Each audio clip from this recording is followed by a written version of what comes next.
Narina namni abba Qashti itti fufi ati. Qashtiin tam. Ana ustaz. Haasaa gaarii haasa'e jedha. Ishiin haasaa gaarii. Haasaa asirratti barraa'e qofa haasa. Kaas jalatti shaarmuxaan sii jedhaan. Kaas jalatti maashaallah jedhe taankuu jedhaan. Aleekum salaam. Kaas jalatti kalbi jedhe anta kalbi ibnal humaar jedhaan. Kun deebii isin haa ta'u na gaafatan. Kaas jalatti hoolaa jedhee bar anta hoolaa anta ganam jedhaan. Kaas jalatti diqaalaa jedhe anta diqaalaa walada zina ibnal kalbi jedhaan. Gattaru isin tara gattaru baatu isin dhiise. Ani wanni jedhu isin nu barsiiftanii ilmi qabdanii nama beekumsa qabu. Enzil.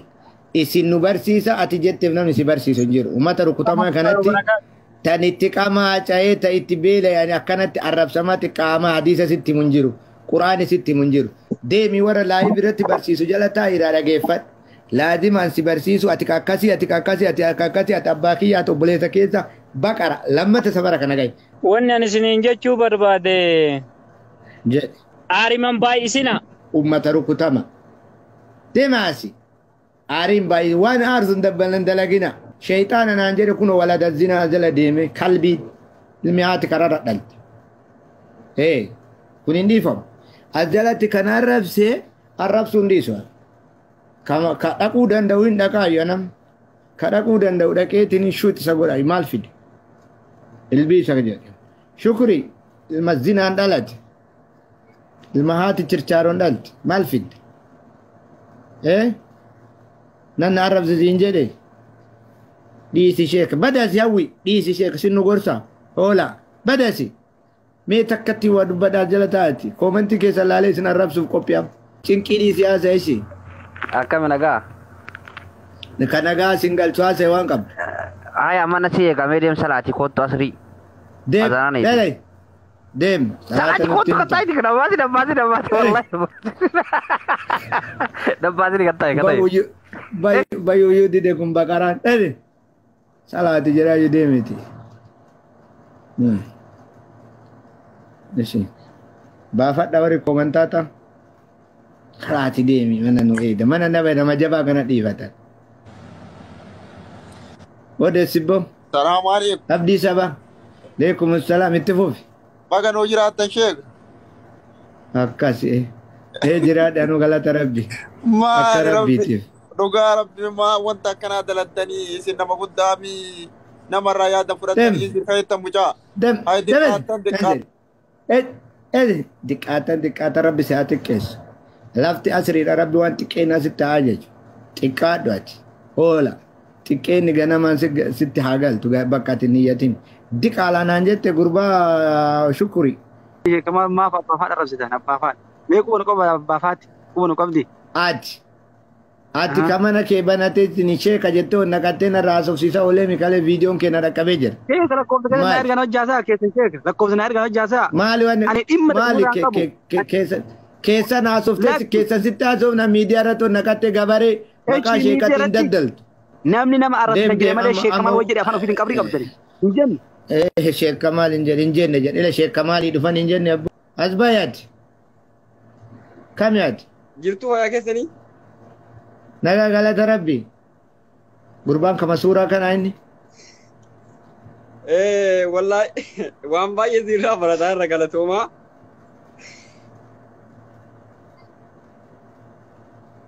Tifuuf. Waan baay'ee nu tamaartaa jirtu wallahi baay'ee galatoomaa. Dhaloonni dhufullee waan baay'ee sirraa barataa. Hin booyin miira keessaa bahi.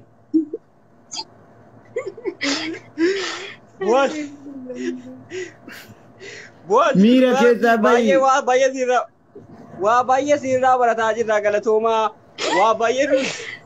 Hirmi baafataa rafte. Waa baay'ee nu tamaartaa jirtanii galatoomaa jechuun barbaada. Miira keessaa bahi mee as bahi si halaalani ati as bahi mee.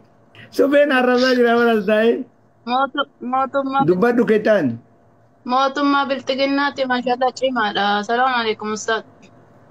Dhadhasi mootummaa biltiginnaa maqaadha eenyu siin jedhe dhadhasi. Maqaa biltiginnaa maaltu dha siin jedhe. Dubbadhu taas daltee dudun. Rabbi sitti haa dukkaneessu hin jedhe kan dukkana keessa jirta teetiifu. Enzil. Rakkataa kanniin ta'uufiifuu dukkana keessa ta'a. Deem. Rabbi sittiin ibsini. Siifuun ifinati. In baata boon baata sab. Ustaaz, miira keessaa ba'a. Ustaaz. Nanti. Miira keessaa bayatee bintal wasaq. Hobanti sanaqi amma deemiti hoola. Sheeka isin dabaltanii jirtu bara akkamii akkanatti cammartan garuu wallahi maal godhan kun hundi isin jala. Kanaan kooti. Nama dhibba afur dhibba shantu ta'ee har'aba dhageeffa waasii dhageeffataa jira daawaa itti godhaa jira boo'ee na dhageeffata namni. Atuu dhuftee na dhageeffatu qabda. Maal dhageeffadhaa nim deema waan isin himta. Maal ba'a?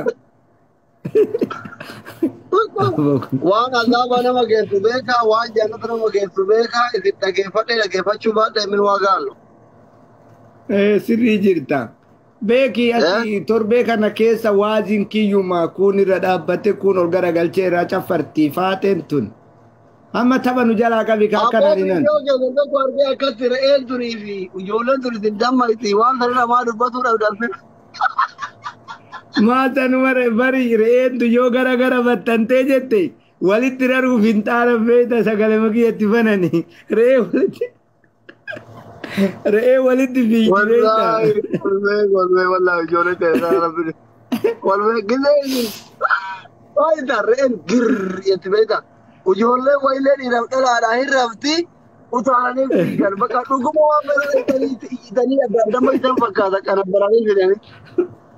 Gammachuu akkamitti isinitti yaadamu gammachuu isinitti dhagahame gisee akkatti ajandaa sooshaal miidiyaa baatii tokko guyyaa kudhaniif deemtanii amma taatana gammaa torbaanirra caaltanii jabaa akka ta'uu keessan ofitti amantan immoo laafin akka qabdan hubattan immoo waan akkatti ajandaa taatan kanarraa maal hubattamee akka nama miidiyaa tokkotti. Wallahi ani gaddinatti dhaga'amu yoo jiraate akkanatti gadi bu'anii. Rabbi rahmata ziyaara. Jedhamni waliin jechuun maal faayidaa qaba? Haadha ofii arrabsuun, abbaa ofii arrabsuun, gosa ofii arrabsuun, maatii dhumarraa qabee haga isinuma jala taa'ellee isin hordofu. Jecha illee waa isiniin jedhe bilooki illee nagoota bilooki irra illee na baastan hin beekan ammoo isin hin beektan malee. Namni garuu haga fedhe yoo ta'e namni maqaa islaamummaa dhawatee mallattoo islaamummaa qabaatee namni fedhee waa isiniin jedhe namni fedhee waa isin tuqu. Kaleessa mataan keessan teettanii laayivii irratti jaahilli waan feetannaan jedha garuu isheen waan tokko irratti naaseenaa. Har'a garuu jaahila jalatti deemee waa isin jedhu san deebisanii arrabsaa jirtan. Isin ka jaahilan ta'in ka beekaa taatan nama waa jala deemee jaahila isin arrabsu deebii kennuun maali? Isin mallattoo sheekummaa qabaatanii nama guddaa taatanii nama namni waa irraa baratu taatanii haga fedhe namni isin arrabsu yoo mana dadhabdan miidiyaa kanarraa galtan. Enzil montaane yaadni kee haasofni kee gannantar. Jaahilli munaafiin akka feetanii taga waggaa tokkoon arrabsaan jedheera deebi'e. Aboodee misheekti jaati maal hoolaan. Ka danda'e ni sabara ka dadhabe deebii kenna. Usii deebii boasirraa hoolaan amalee sheeka maalee. Atama ustaaz Farahaan irra kaayattee maal akkisaa jirta mee viidiyoon asii hoolaan. Usii boontaane hoolaan wallaahi. Yaa qalbias. Dhaqee waan dhalaa jala deema. Wallaalaa waliinaa somna. Wallaalaa waliinaa somna asbahi qalbi asbahi. Wallaahi jabbiidha. Sheeka maali? Hoola. Askoota asbahi mee asbahi. Viidiyoo banatu. Deema sirraa. Bakka siin malu dhaqiidhaaf. Hin deemu. Usii boodee. Deemuti asbahi. Bakka siin malu deemu. Hoola. Eessa? Asbahi maalla gootame yoon bahe. Mee asbahi silaala habibi. Assalamu alaikum warahmatullahi wabarakatuh. Daa'ima wajjin kaakaa wal taasirratti eebbee. Mee asbahi jedhe asbayati. Abdi Obboleessi taragaaga'e. Sheekka maal mana qo'aanii Abdii taragaaga'e.